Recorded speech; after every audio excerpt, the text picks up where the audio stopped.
All right, we are live with another edition of the State of Bitcoin podcast. I'm joined here with special guest Brian Harrington from Choice by Kingdom Trust. Brian, how are you doing?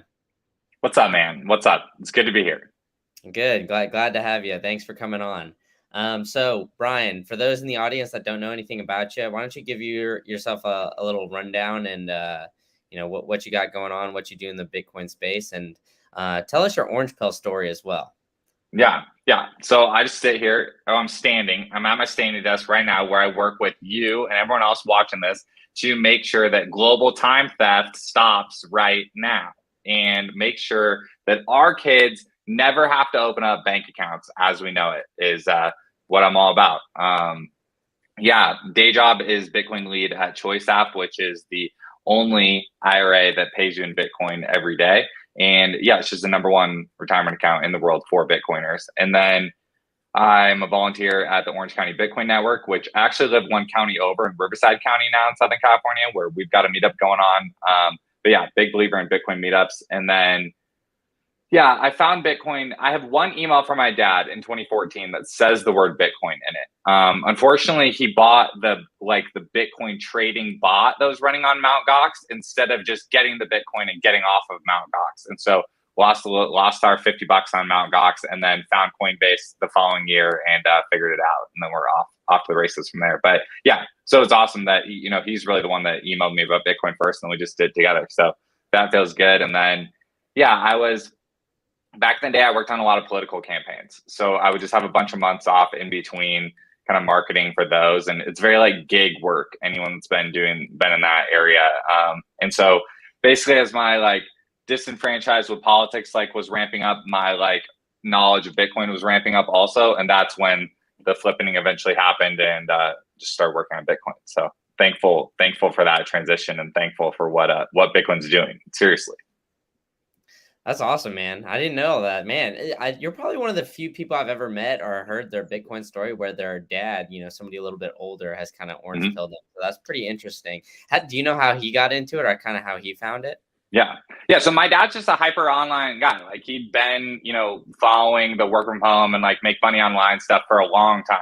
I would go to conferences with him and just hear what people are doing and tinker around with it. And so I'm sure that's where he found it.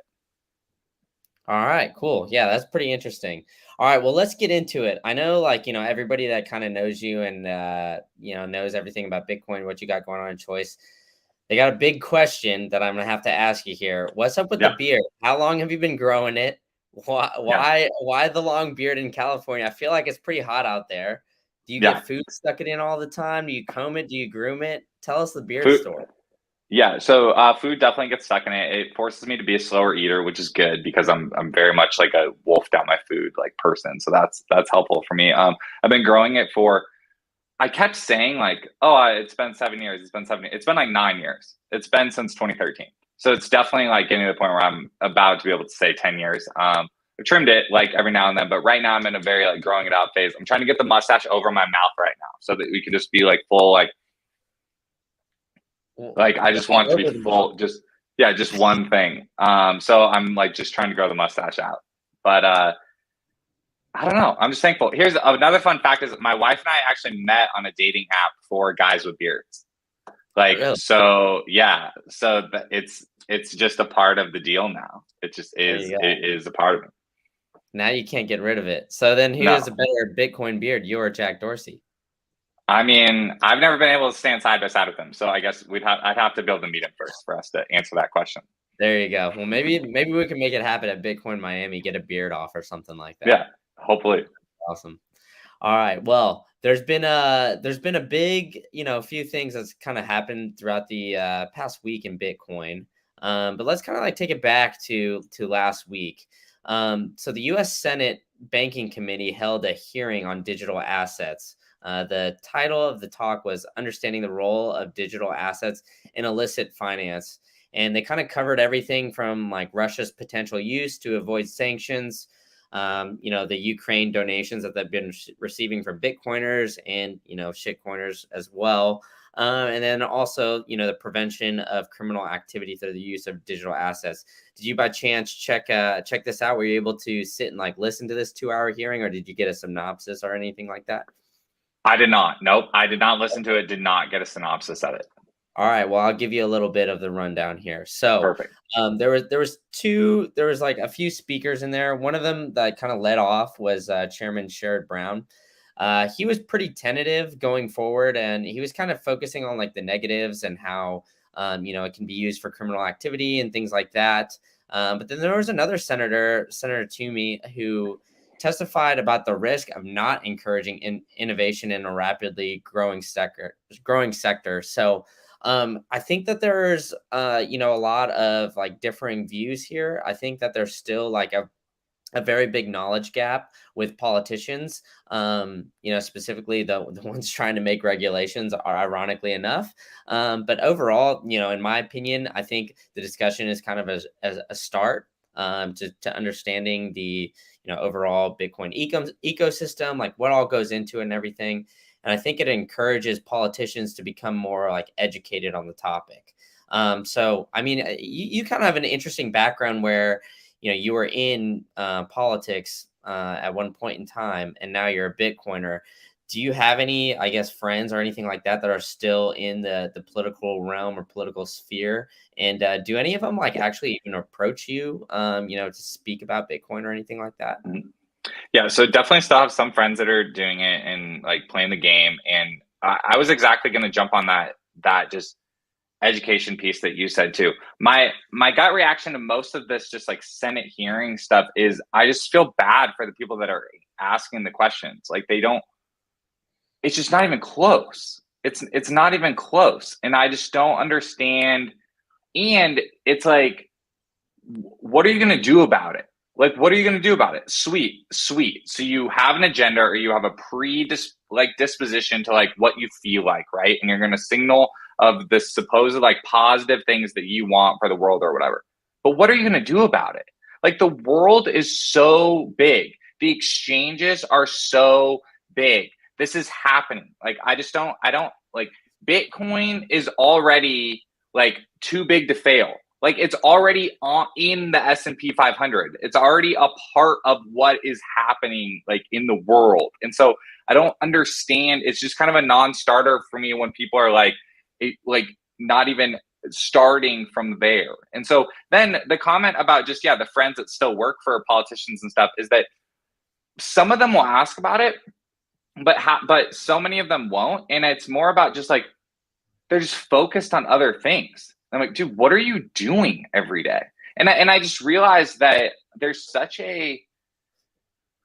the world is so big. Like it's impossible to keep up with every single little narrative of all this stuff. Like I realized that. I actually just realized that. Like not to take it like all the way back to Trump, but I just remember when people would be like up to the very last minute, like up to the minute thing of like, this is how they're spinning the Russia story, and this is the Trump response, and this is what the like press secretary said today, and then this is what they said, and this is what tweeted out like 40 minutes ago. Like, dude, there's no one.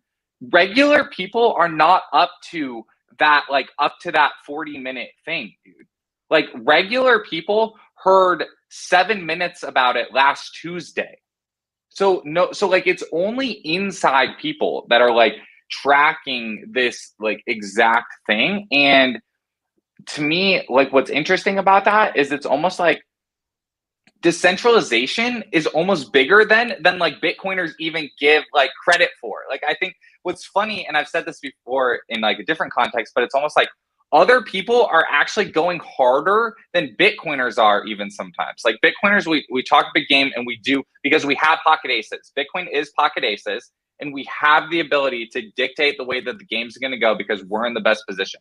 But then some other people are still playing even harder than we are with less tools. And what I mean by that is like just understanding that like no purposeful like disrespect them, but I just don't really feel like the Senate has any control over anything. Like the world is a wild place. And I just I'm not sure I believe in that paradigm anymore, that like they have the ability to like actually do anything.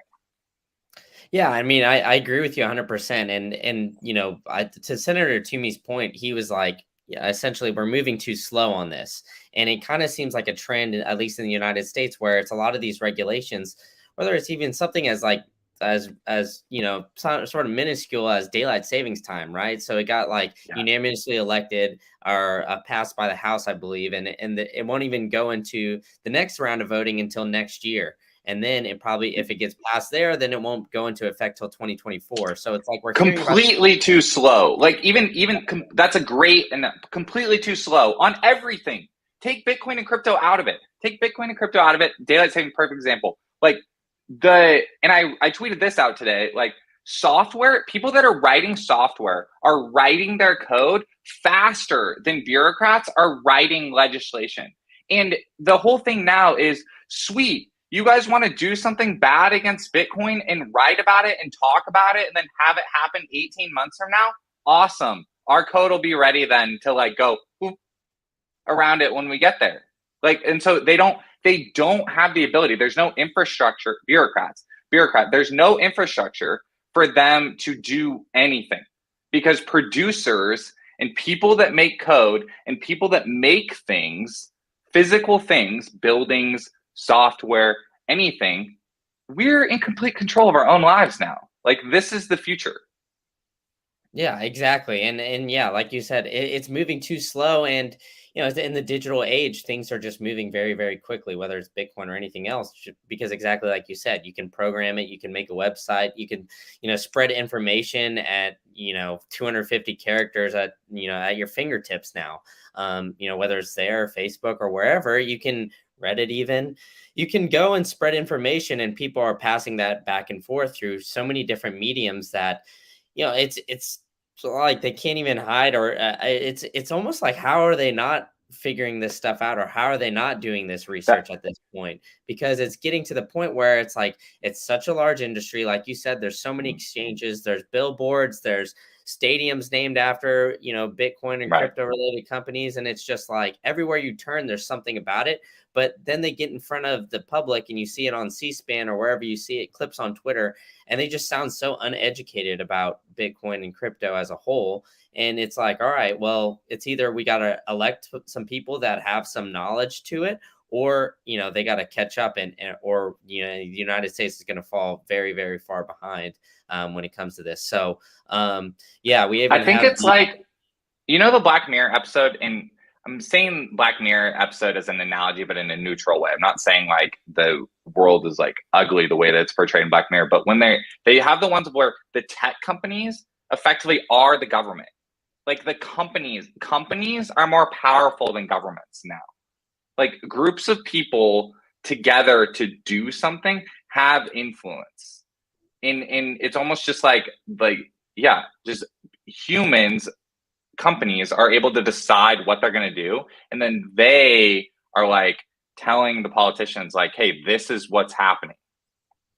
Yeah, exactly. I mean, the Canadian Bitcoiners in here are saying that the laws are reactionary when it comes to Bitcoin. And that's 100% true because, they don't, they're not up to date on everything like that. So they have to react to it because they can't get ahead of it because they don't understand the technology. And, to your point, I mean, like even bringing it back to what you were saying, with the Trump election and everything like that, Facebook at that point was dead set in the news saying that it's, manipulating the election and everything like that. That's just like a prime example right there where it's like, okay, technology and companies now are having real world effects on everything. And it's not just through their pockets anymore. It's through, the products that they're putting out or, the software and everything like that. So I think, as a whole, like connecting is very good. And the spread of information is just making things way too quick. And, I think the Senate hearing was just extremely evident that, the governments are falling behind when it comes to knowledge of Bitcoin and the ever changing landscape that we have going on here. Mm-hmm. All right. So I got another story for you. It's kind of on the same lines of, governments, but Florida, the state of Florida, Governor Ron DeSantis announced, I'm not sure when he announced it, but fairly recently that the state of Florida is working on a plan to accept Bitcoin and other cryptocurrencies for business taxes.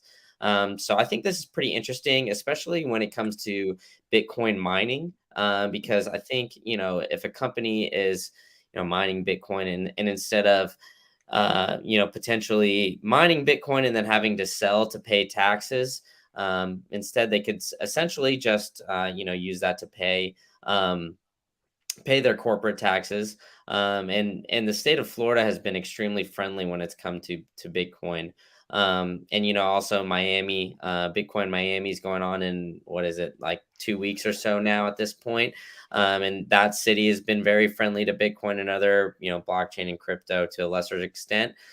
So yeah, Florida overall, very bullish on Bitcoin and crypto. So what do you think about Florida allowing businesses to pay taxes in Bitcoin or crypto? Yeah, so quickly, anecdotally on Ron DeSantis, I just had my wife's cousins were over to the house last weekend from Florida, and like kind of just moderate liberal guys, and they're big fans of Ron DeSantis. So that's just anecdotally on that sounds like things are positive for him and favorable, that people are enjoying what he's doing. On the topic of paying taxes with Bitcoin, I'm actually super pro this. Like, I'm pro because that's the, like, Bitcoin as a currency. Anytime Bitcoin's being adopted as a currency, that's super positive, like, for Bitcoin. And then having it be all the way up at that level to where, like, the state is understanding that receiving it is valuable that's great. Like, that's amazing. And because it also, if the state of Florida has Bitcoin on its balance sheet, that's a way that the state of Florida is like decentralizing itself from the federal government. Like, and that's the thing all the way trickling down. Like, I have this, if like cities should put Bitcoin on its balance sheet, homeowners associations should put Bitcoin on its balance sheet, states should put Bitcoin on its balance sheet. And it's a way to protect yourself against federal overreach. And so you as a I don't like the thing when some people say like, oh, the states states or cities trying to accept taxes in Bitcoin as a way that they're just trying to like take your Bitcoin or whatever, because it's like, look, you owe them the money either way. Like, we can talk about whether the taxes are effective or whether they spend them effectively or like whatever, and you want to change that, like, completely go for it and change that. But if it's on paper that you owe them and it's being enforced that you owe them money and they give you the ability to pay in Bitcoin, I would pay in Bitcoin, because it doesn't matter. The opportunity cost is the same. So I would run the traffic over Bitcoin, force the accountants hired by the state of Florida to figure out Bitcoin accounting. That's going to pay you forward as a Bitcoiner. It's going to completely pay you forward as a Bitcoiner to force the accountants of the state of Florida to see that traffic come across. Don't let it be a thing where the way that, like, Mark Cuban turns on the Bitcoin and then it's like, well, no one used it, blah, blah, no traffic or whatever. Don't let bureaucrats say that. Don't let them say that. If you have the ability to do it, then run the traffic over it. Because it's positive for you as a person also to learn how to account on Bitcoin. And then for businesses, if you have the opportunity to pay your taxes in Bitcoin, then demand payment in Bitcoin from your customers. Producers have the ability to dictate payment terms. You have the ability to say, I accept Visa, I don't accept American Express. You have the ability to do that. You have the ability to say, I accept Bitcoin and I don't accept US dollars. You have the ability to do that. And you, as the producers producing a product that your customers want and providing them an easy way to pay, you have the ability to completely dictate the way that customers go in your store. Yeah, 100%. I mean, that I didn't even think of that point of, businesses accepting Bitcoin as payment. And anecdotally too, I'm in the Tampa area, and there's a lot of restaurants, small businesses around in the neighborhood that I live in, and every single one that I'm seeming to go to says like something along the lines with inflation, or due to inflation, we're having to raise cost of our menu, right? So they all accept credit cards. Nobody pays in cash anymore. So they're all losing that 3% fee to whether it's Visa, MasterCard, American Express, whatever. So that's why I'm very bullish on Square going forward, because 90% of these businesses use Square or something along those lines. And if Square, or I guess Block now, starts integrating Lightning Network, where I could essentially pay with Bitcoin, that would be something that would be, very beneficial to those companies. And then instead of having to convert it to USD, then they can just, pay their taxes in that too. So, I think it's overall, it'll help small businesses a lot more than anything else. And yeah, I mean, I think in 2018, one of the counties in Orlando, I believe it's called Seminole County, has actually been accepting tax payments through BitBay.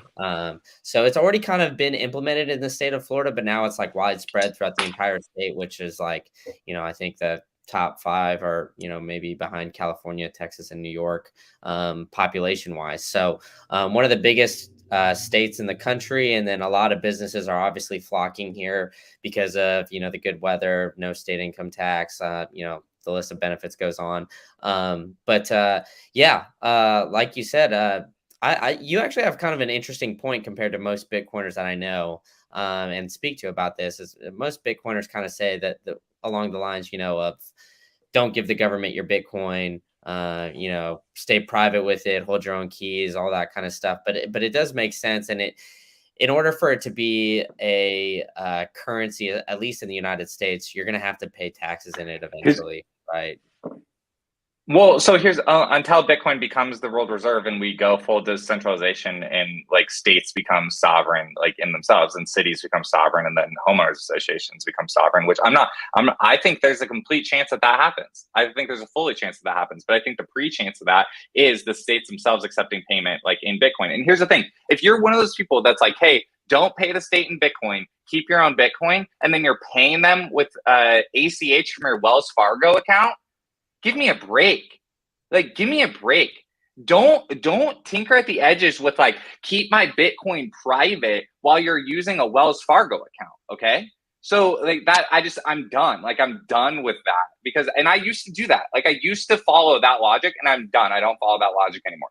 If you're holding dollars in a Wells Fargo account, that could have been Bitcoin. Okay. And then that Bitcoin checking account could have paid the employees that you owe money to, the vendors that you owe money to, the state that you owe money to, and the landlord that you owe money to, okay? Bitcoin works across every single thing that other money works for and can work for, and it's up to us to figure it out. And so if you're in a state where they're even remotely thinking about this, you should be encouraging them to help save America. Yeah, so I mean, it's not just Florida as well. We have the Canadian Bitcoiners in here that said Colorado, which they did. They said that they're going to start accepting tax payments. I believe they said they're going to start in July, and I know the state of Wyoming does as well. So, three very largely populated states being very friendly to Bitcoiners as a whole. And I know, not necessarily, to paying taxes, but I know that the state of Illinois and Georgia also are rolling out tax breaks to Bitcoin mining companies if they want to come there as well. So, whether you like it or not, taxes are going to play a role in businesses, and Bitcoin businesses are starting to pop up everywhere around the country. And, these are things like accounting things that you're going to have to take into account, right? So, if you can, instead of converting into USD to get that cap gains hit, if you could just pay directly in Bitcoin, it makes sense. I think the Canadian Bitcoiners in here said also that the state of Colorado is going to be converting Bitcoin to USD. So I mean, even though that they're not holding Bitcoin on their balance sheet, maybe they'll decide to, and maybe they'll think it's easier in the end. Who knows? Time will tell. It's one step in the right direction. Anything else on that one? I mean, I know bag on senders at the beginning of it, or I was bag on the senders at the beginning of it. As every time you go down, it's easier to get in touch with these people. They're real people. Like city council people, congressional people, state assembly people are regular people that live in the same neighborhoods you do, with real email addresses the same way you have email addresses, and they drink coffee the same way you drink coffee. And so I would encourage you, like, as a Bitcoiner, to take ownership over where you live and focus on meeting one of them. And meet them and tell them face to face the same way you do on podcasts and on Twitter and all this stuff about, like, look, I'm a regular American. I'm a regular, like, Floridian that lives right here, and I use Bitcoin as my base currency because it's better for me and my family. Thank you for helping. Yeah, exactly. All right. So now we'll take it, across the sea. So obviously there's the war going on between Russia and Ukraine. And there's been some sanctions put into place, but Russia announced today that they're open to sell their natural gas for Bitcoin. So Russia is currently the number one exporter for oil and natural gas, and even with the sanctions placed on Russia by other countries globally due to their invasion of Ukraine, they're still one of the top exporters of natural gas and oil. And the adoption of Russia to accept Bitcoin as payment, I think, is extremely negative for the U.S. dollar, because a lot of transactions will be going through this. So settling a deal in another currency, which we've already seen Russia do. I believe earlier this year, both Russia and China settled oil deals in different currencies outside of the USD. But at the end of the day, those currencies were backed by the US dollar. Now that they're open to accepting these excellent now that they're open to accepting their sale of natural gas and Bitcoin, I think overall that's just bullish for adoption as a whole, and it kind of really, really takes a dive at the US dollar. So I think obviously there's a lot of negatives that are surrounding the Russia-Ukraine conflict, but it seems like this conflict is kind of speeding up the adoption of Bitcoin and to a lesser extent other cryptos, because it seems like governments and people all around are kind of seeing the use case firsthand. So what do you kind of think about, I guess, all of this as a whole? Yeah. So two favorite people to listen to on this are George Gammon and Luke Gromen. I would just search both those names on YouTube. I'm sure you're familiar, but everyone should search George Gammon and Luke Gromen. And they have just really great videos on like what would happen if Russia immediately demanded payment for oil and natural gas in gold. And then George has been like talking, both of them run the thought exercise with gold, and then they subnote Bitcoin across multiple discussions pre this announcement. And so it's been like very good. My like thoughts on this are like the United States has like made bad decisions with using the dollar as a weapon. They've like overplayed their hand, used the dollar as a weapon. People are frustrated. And so people are looking for a neutral currency to do things in, like a neutral currency where you can't be deplatformed regardless of who you are. Okay. And because Luke makes this great point also, Luke Gromen, in one of his videos, he goes, look, because people immediately be like, well, like Russia's being bad. Like this is good. Like they're being bad. And you're like, okay. Like the list of countries that haven't been bad is very, very small. Like if you look back at the last 50 years and like the choices that the United States have made, like it just can't and it circles back to the beginning of the discussion. Our leaders are awkward. Like our leaders are being awkward and being slow and not making good decisions. And that's frustrating.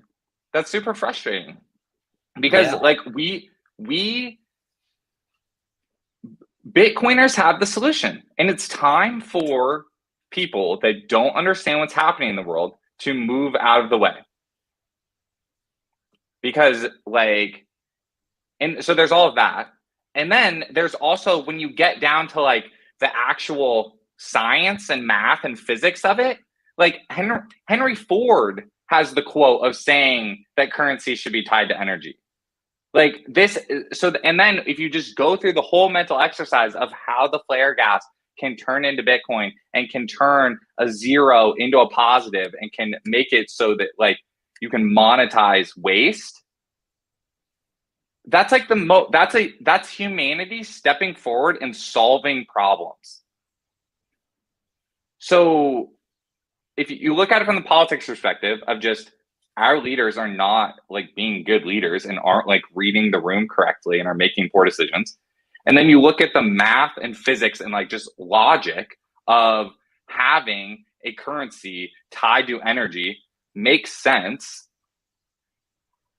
It's like, this is happening. Like this is the reality of what's happening. And so, yes, like are Bitcoiners positioned to take gigantic advantage of this? Yeah. I mean, 100%. And to your point about Bitcoiners making being able to take advantage of this situation, it's not like, rich people and like very wealthy people in the fiat space aren't positioned to take, advantage of, inflationary times or even recessions, right? So, generally speaking, when those things happen, the rich get richer, the poor get poorer, and the wealth gap increases. So Bitcoin is kind of, at least in my view, a kind of a resetting metric here, or a resetting currency, right? So if somebody goes and finds it and gets, a few years ago got 10 Bitcoin or something, they're sitting pretty right now, right? Um, and it's just how long you could zoom out your time horizon and how many other things you can do with that. So yeah, I think like you said, the writing's on the wall, and I think Bitcoiners kind of I've seen it before everybody else. And this whole, whether it's COVID, the Ukraine war, everything else, all these situations that have kind of happened the past couple years have seemed to almost accelerate adoption, right? So it's the global money supply, or the United States money supply, has printed over 40% of the total money supply since 2020. And countries that are denominated in the US dollar are just kind of sick of it at this point. And with the sanctions put in place in Russia kind of got their hand forced to do this. And they're going to see the benefits, right? So we've already seen smaller countries like El Salvador, and we'll get into that in a bit as well, get into this. And we're seeing more and more of these countries get into Bitcoin adoption, or potential Bitcoin adoption, and talking about Bitcoin as legal tender. And I think, Russia moving towards this, as large of a country it is, as big as it is in the global GDP, and, being the number one exporter in natural gas and oil, it's just going to accelerate that even more. So, I used to think that we were a long ways away for Bitcoin adoption globally, especially before, pre-COVID eras when I was first kind of getting into it. And now, I mean, it seems like every day that passes, and every every news article that drops weekly, it seems like we're getting closer and closer, and that time horizon shrinking dramatically. Yeah. All right. So, I guess on top of, we were talking a little bit about, Bitcoin mining or Bitcoin in Russia for natural gas and oil. So on top of that, let's jump into ExxonMobil. They announced today, I believe, or at least I saw the news today, that they're going to use flare gas to mine BTC. So earlier this year, ConocoPhillips, another oil giant in the United States, announced that they're selling flare gas to an undisclosed Bitcoin mining company, but they do not hold BTC on the balance sheet, or they're not mining it themselves. And then ExxonMobil announced that they are doing the same in the state of South Dakota, which is also the state that ConocoPhillips is doing it as well. They announced that the project started in January 2021, and it uses about 18 million cubic feet of gas per month. So, it's another large company that's finding excess energy and using it to earn a profit. So I don't know. In my opinion, it seems like almost every single one of these companies that has some sort of excess energy, whether it's flare gas or something else, is going to find a way to harness that energy and add Bitcoin mining in some way, shape, or form. Just from a general business perspective, why wouldn't you, right? Because it's a profitable business. You're losing that energy anyway, and exactly like we were saying earlier, it's like you're flaring it into the ecosystem, and it's just friendly to the environment, despite what some of the ESG narrative might want to say. Harnessing this energy overall, just very bullish from my perspective. So what do you think about the ExxonMobil announcement? Yeah, I mean, again, the best part is that there's corporate people inside ExxonMobil that are going to have to be running the mental analysis on how to do the account, on seeing the word Bitcoin in their email box, on calling up the local rep and saying, hey, please go to site 5 to fix the valve of the Bitcoin miner, you know what I mean? And that, I love that part of it. I love that people are humans, just regular people out and about, are seeing Bitcoin at their job, in a place like South Dakota. Like this is real and it's happening. And then just on energy, yeah, surplus as a whole, like I have solar at my house now for the first time. And it's just interesting, like being an energy producer. Like I am an energy producer. And so now I'm like getting in the weeds of like, well, how much are you paying me for my energy? Or how much am I paying for the energy that I'm using? And I'm like realizing that the whole thing is like super rigged. Like if I have a surplus kilowatt hour of energy, the utility company pays me 3.5 cents for it. But if I use one of their kilowatt hours of energy, they charge me 30 cents for it. That's rigged. That's rigged. Okay, so we don't need to do that anymore. Now we have Bitcoin. Like again, so I'm now an individual that can, in my citadel, in my little homestead carved out here on my 10,000 feet, can build what I want to do and create my own energy and monetize it the way that I want to monetize and just break even with them and have nothing to do with them. Like that's awesome. Like that's terrific.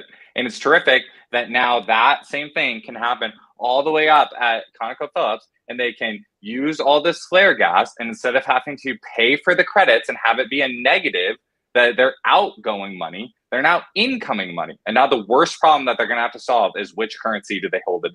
So that's a good problem to have, that someone at their corporate office is now going to have to run those numbers and decide which currency they hold it in. Yeah, so let's get into this little citadel that you have going on at your place. So I know I've seen you on Twitter posting a little bit about, I believe you have like a water rig in your backyard as well. So are you using Bitcoin mining to kind of, I guess, heat up that water or as like a water heater, or what are you using Bitcoin mining for? Yeah, so separate projects, 2 separate projects. I have a rainwater capture project happening in the backyard, just gutters flowing down in the water tank.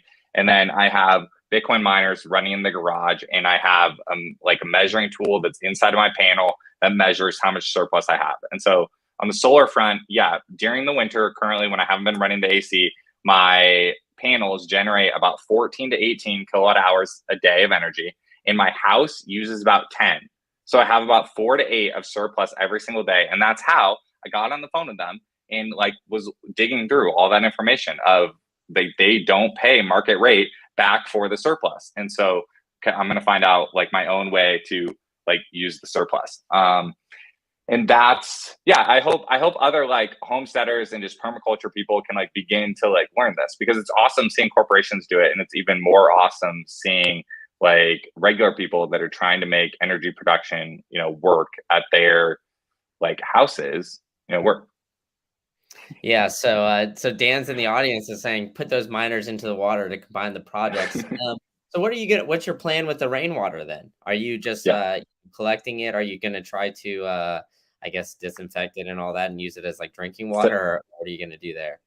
Definitely. No, if it comes to that, like I definitely want to be able to treat it and drink it. But yeah, it's 3-pronged. Well, 2-pronged. It's to water the garden. So it's to either water the garden and do stuff in the backyard with it, or yes, keep it as backup if there was an emergency and be able to drink it. And there definitely are ways to be able to bring it inside the house and treat it for drinking water. There's also 2 ways that I'm able to capture water. Like people a lot say like, well, it doesn't rain very much. Like, why are you doing that? You're like, because it doesn't rain very much. That's why I'm doing it. Like, because if you only get 9 inches a year, like you need to like be excited and capture that 9 inches a year. 1,000 square feet of your roof can capture 600 gallons of water. So it can actually stack up, off of 1 inch of rain. 1 inch of rain, 1,000 square foot of roof can capture 600 gallons of water. So it can actually stack up very fast. But then also I have the ability, I need to build this out next, but I'm going to build out the ability to just fill the tank from my municipal water. So it's like a battery, like kind of in the same way people are familiar with like a solar panel fills up a battery and then that's backup energy for your house. The same thing. I want to be able to flip the switch that runs the hose, fills up the tank up to, so I always have 1,000 gallons on hand. And then, so I have an energy battery and I have a water battery. And so you have that 3 to 4 days of sustainability. Wow. Oh man, look at you using all that energy to sustain. That's awesome. So yeah, I mean, that's kind of like, along the lines of Bitcoin, right? So just kind of like we are saying, just utilizing everything that you got going on, whether it's rainwater or, excess solar energy. So good on you, and keep up the good work and keep tweeting about it. I like to read about it and see how you're sustaining out there too. And it's also kind of criminal that they're, giving you 10% back of what they would also charge for your excess energy. That's And insane. look, dude, the bureaucrats don't know. The bureaucrats don't know what to do with it. Like they don't know what to do with it. And here's the funny thing: because the state of California mandates that all new homes have solar on them, there's now so many homes that have solar that SoCal Edison is like it's cutting into how much money SoCal Edison makes. And so you have this like loggerheads like of the thing. And so what does SoCal Edison do? They start upping the amount that you pay for nighttime energy. And so if you produce, you get credit towards your nighttime energy. But if you buy from them at nighttime, then you're paying higher rates, which then when new people are running the math on are solar panels worth it, they're increasingly arriving at the answer is no, because the nighttime rates are too high anyways. And so you have these bureaucracies that aren't talking to each other when there's want to talk about trust the science, like there's actually science, physics, math, like solutions to this. Like, how about next to the air conditioning unit, we have the Bitcoin mining unit? How about like, and then you just run the entire thing. Like there are solutions to this. And that's just another thing, like humans in the internet is moving faster than the bureaucracies are moving. Like I'm just a big on like watching YouTube and like following influencers and like finding out the life hacks and just like optimizing every single part of your life. Like we have the ability to do that. Yeah, no, exactly. And I think you're a special case out here because I do think a lot of Bitcoiners understand, that it is a scam in some sense of the word, and that we're being ripped off, and that, the system as a whole has been negatively affecting people for, since it came off the gold standard in 1971. But, from your perspective, I know you surround yourselves with a lot of Bitcoiners. Do you think a lot of people are actually running these numbers and kind of going about it this way, or do you think you're just kind of a one-off in this case? Here's what I'll say. In 2022, I'm trying to like make a commitment to myself and to just like think. I want to think about things differently. I want to think about Bitcoin differently. I want to think about everything differently. I talked about how I used to work in politics. Like I'm still partial to politics. Like I'm still partial to being an activist and like caring about the local community and like having a strong opinion and like imposing that on the world and like making it a better place. But I also don't. Bitcoin Twitter right now, in my opinion, is like very focused on the system and very focused on what the government's doing and very focused on like kind of like still fighting COVID, honestly. Like, and I don't care about that at all anymore. Like, I'm not focused on like what the system is doing anymore. Like, I'm at my house, like building my backyard and like working on what I'm doing, like, and working on getting Bitcoiners to like show up to the same bar every Thursday. Like, that's what I'm doing. And honestly, and I'm not, lots of people are doing that. Lots of people are doing that. But oftentimes there's venting that's happening on Twitter like all day, every day. And I get it. I get why there's venting because Clown World is doing lots of ridiculous, weird, funny things. I agree. I agree with that. But I don't want to absorb that anymore. Like I don't want to ingest that. In the same way that we're all hyper focused on like eating healthy or whatever, like I just think we need to be more focused on like digesting positive information also. And so to me, like homesteading and like honestly like real estate and just like thinking about and local politics and like building the local meetup is like a break from like is Bitcoin beating fiat money. It's like a tangential workout. And I so that's what I'm trying to do. I'm trying to spend my other energy on like tangential workouts that are like honestly fun and recharging. Yeah, I mean, there is a lot of negative news out there, so I definitely agree with you on that. And it seems like there's more and more to get annoyed with or pissed off with online. So I mean, I've had a great experience. I've been lucky enough to go up to the Nashville Bitcoin meetup. I've obviously gone to the one down in here, Tampa. I'm going to BTC Miami, which I'm really excited about. But one thing that I think is really unique about the Bitcoin meetups is at least from my personal life, there hasn't been a lot of people that I've met that, are involved with Bitcoin. Whether it's now, I got a new job, but in my previous job or, with my family or old high school friends. But, when you go to those meetups, it's a lot of like-minded people. And I'm meeting those through internet, whether it's Twitter or whatever.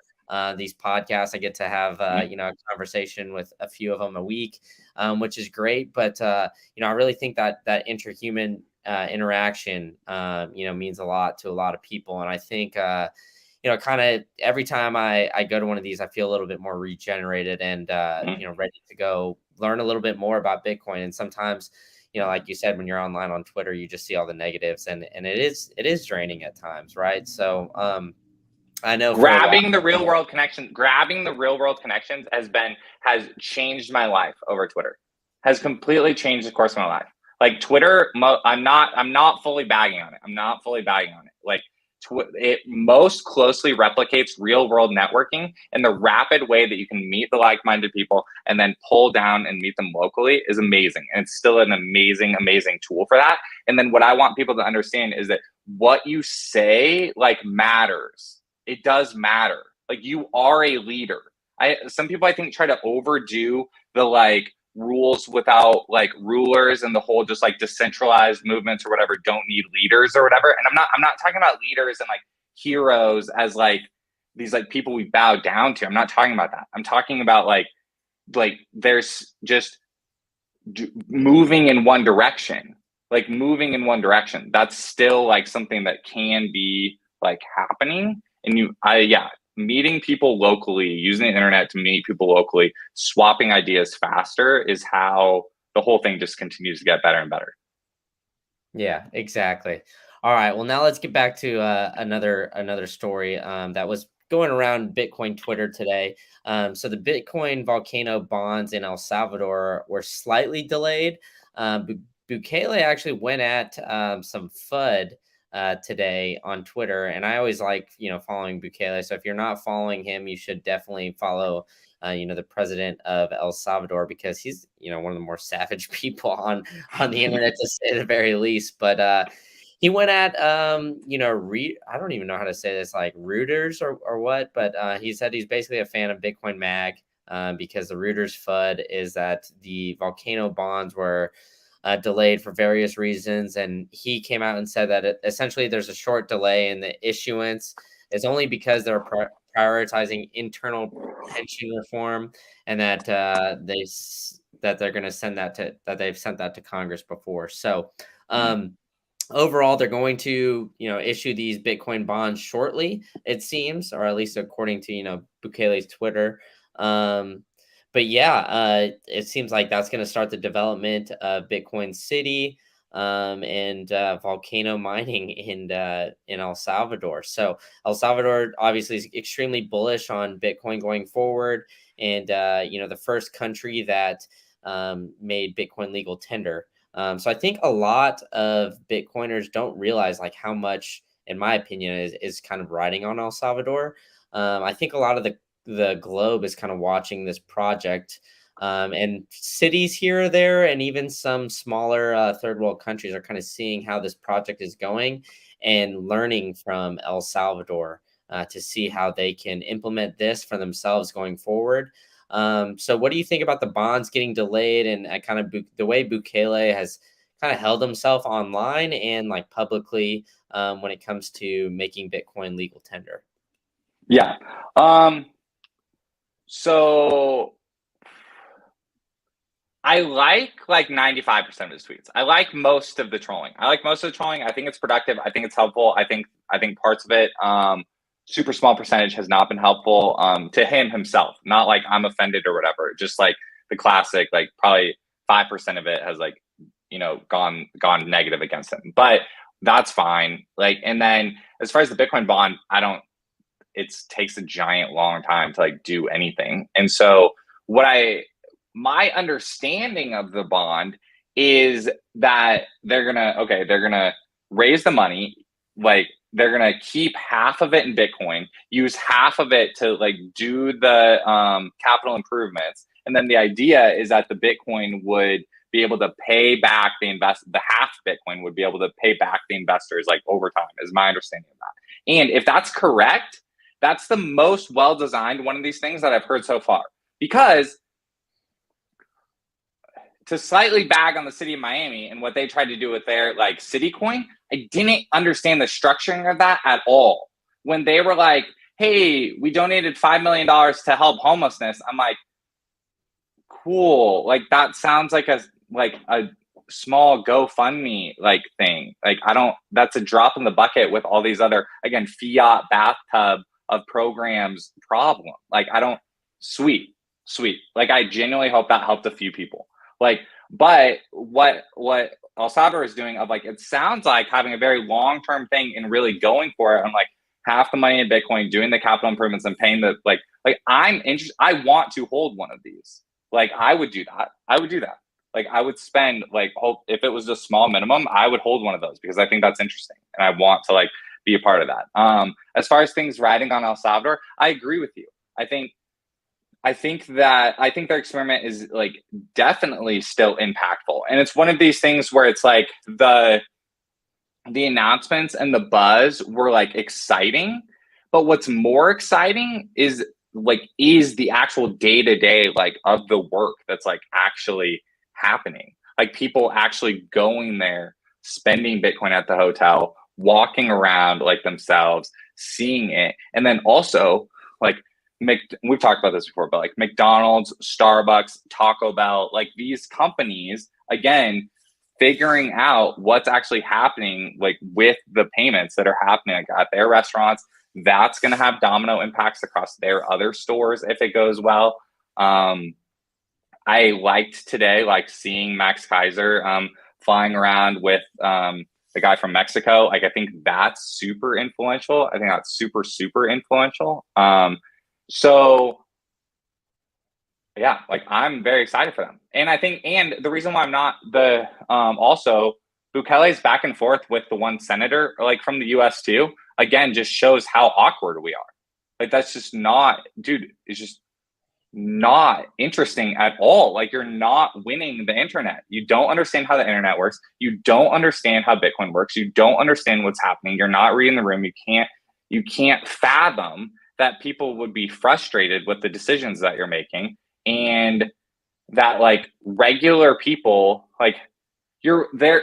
The United States then, by being like antagonistic, is putting regular people like me like in an awkward position, because then someone's like, look, dude, I'll side with El Salvador. Like, if that's what you're asking me to do, if you're honestly pushing me to do that and asking me to do that, completely will do that, because their leader is making more logical decisions than you are. And that's just the way it is now, because the internet shares the information that fast. And so, like, sorry. Like, and then again, circling back to like the whole homestead thing, like, dude, you're not even doing anything positive from my little 10,000 square feet right here. And so I don't care about your opinion about what El Salvador is doing at all.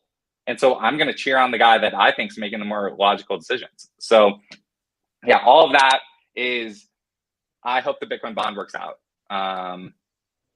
Never noticed that it was delayed, and agreed that Bitcoin Magazine is better than Reuters.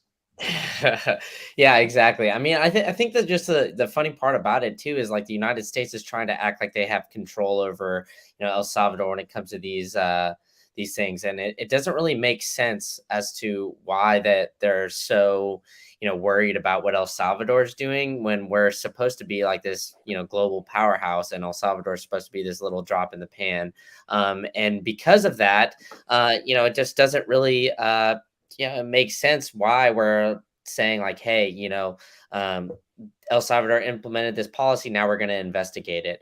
And so it's just kind of showing the United States weakness, in my opinion, and kind of exactly what you're saying, along the lines of, what are we even doing here? Like, why are we worried about what El Salvador is doing and going at them publicly? We're just giving them more and more gas. I kind of it's kind of a weird comparison to me, but it's almost like, the NFL with Barstool Sports.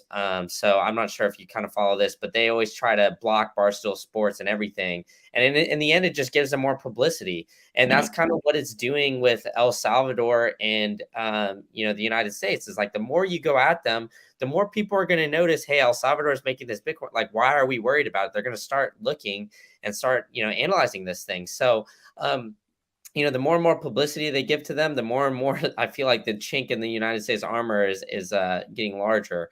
And, companies or countries like El Salvador are starting to win, and that's definitely not good as far as the United States goes, as a, one as the holder of the global reserve currency, and two as like an alleged powerhouse as well. So it just seems like the clown world kind of keeps trucking on, and nothing that we're doing is really making any sense.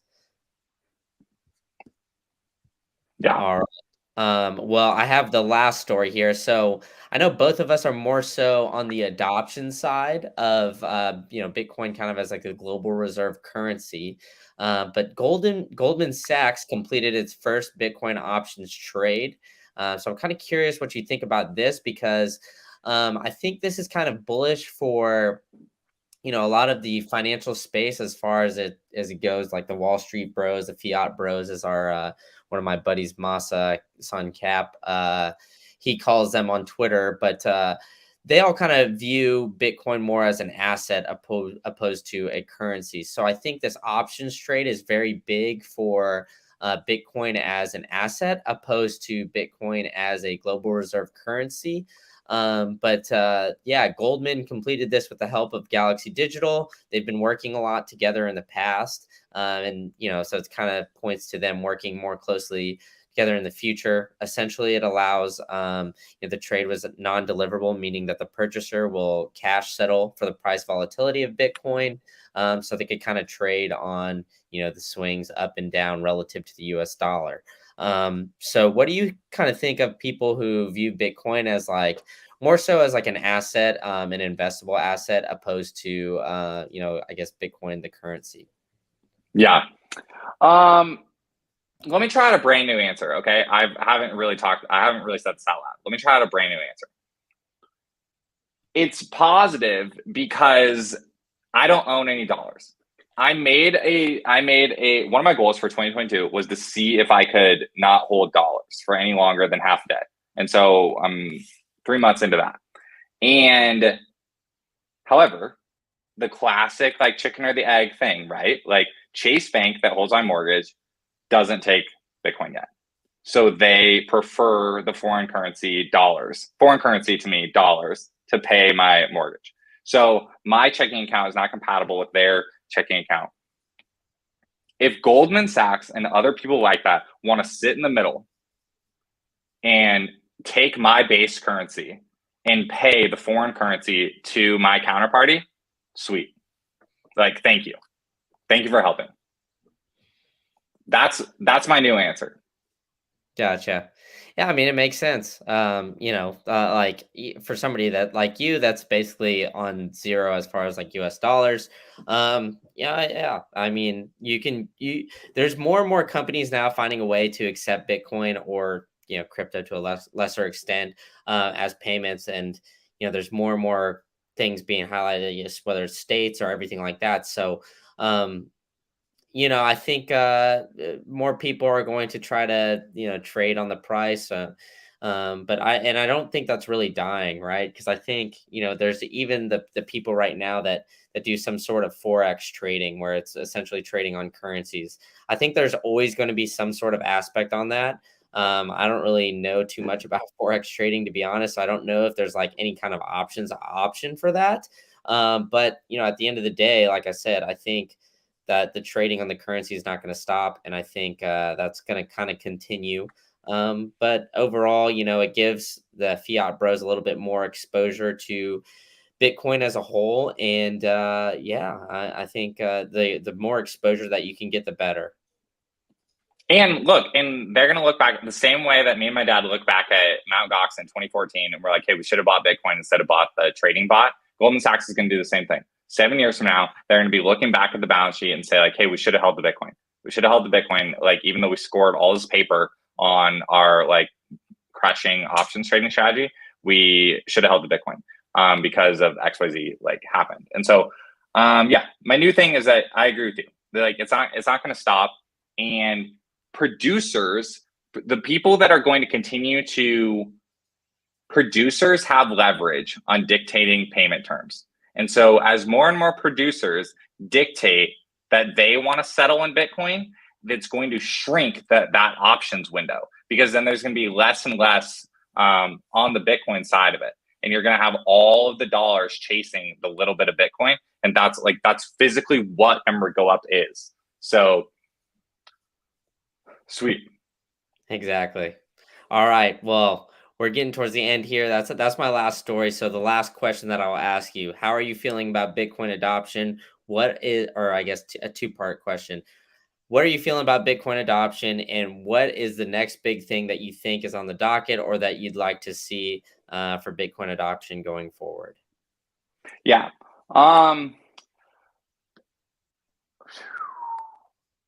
Bitcoin adoption, I feel good. Like I wore this shirt to soccer practice the other day. I coach these 10-year-olds in soccer, and I wore the shirt the other day, asked me about Bitcoin. And 10-year-old kid told me what Bitcoin was. Okay. So that's amazing. Like he told me what Bitcoin was. And as far as the next thing I want to see, is, it's kind of a cop-out answer just because it's so well known, but like basically Square push Lightning over the finish line for the merchants is probably, yeah, that's just the main thing that's like top of my brain right now. I gotcha. I mean, I don't think that's really like a cop-out answer. I think Jack Dorsey moving to Square, now Block, and focusing on it full time, and his announcement, I believe it was last year at the Bitcoin Miami conference, about how if it wasn't for Twitter and Square that he'd focus all his time on Bitcoin. I think, this is one of the biggest things that he could do for Bitcoin. So I think, everybody kind of knows that it's a matter of time before this happens. And I think, they've kind of like went into the realm of Bitcoin mining. So I'd kind of like to see them, not necessarily go, the strike route where they're straight peer to peer, but something along those lines where they will do that. I mean, they've already kind of implemented Lightning Network to the Cash App transactions, and I think if they can do that going forward, from peer-to-peer payments for businesses, that would be even bigger. So I agree with you on that. Yeah. I have one more answer. All right, here's one more answer. This is my actual answer. This is what I think was the next thing I want to see for Bitcoin adoption. I want to see more people running the numbers on being full on Bitcoin, like using Bitcoin as your base money. And what I mean by that is, so inflation like is out of control, right? Like obviously, like, but if you break that down, what does that actually mean? The dollar is losing to goods and services on average daily. It's no longer about like, oh, if you hold it a year, it drops, or if you hold it a month, it drops. Like, no, you're seeing 7-8% inside 1 month. That means the dollar is losing to purchasing power daily. There's times in Southern California where the price of an average townhome goes up in 1 week more than I make in my paycheck in that week. That is the definition of a hamster wheel that you're losing on, okay? So the dollar loses to goods and services. Bitcoin, on the other hand, depending on how you run the numbers, like goes up on average 20 bips per day. So Bitcoin goes up on average 20 bips per day in purchasing power. The dollar loses purchasing power daily, okay?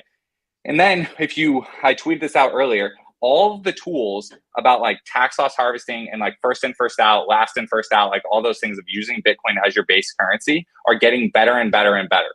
And so that's going to lead more and more people to actually run the numbers on holding Bitcoin, fully holding Bitcoin. And because currently the main financial advice is use dollars as your checking account, use Bitcoin as your savings account. And in that way, you're saving on taxes and you're stacking more sats. I don't think either of those are true anymore. And I think the math is actually going to come out that you save on taxes and you stack more sats by holding Bitcoin.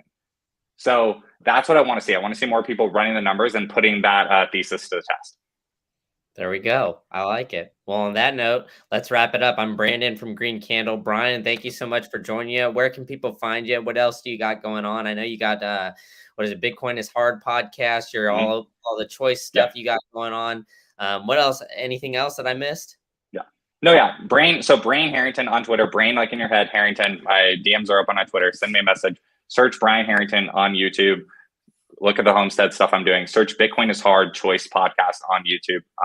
We're focused on personal finance. Like we're focused at the intersection of Bitcoin and personal finance and answering those exact questions about just how is Bitcoin taking ground in people's personal finances. There we go. I'm a Choice user. I love Choice. So if you aren't using it yet, shoot me a DM and I'll shoot you my referral code, or just tweet at me publicly and tag me and Brian at GreenCandleIT and at Brian Harrington, and I'll shoot you my referral code. So I think it gives it $50, right? $50 in Bitcoin to each. So Yep. help me help you. There you go. Yep. Perfect. All right. All right, everyone. Thanks so much, Brian. Yep. All right.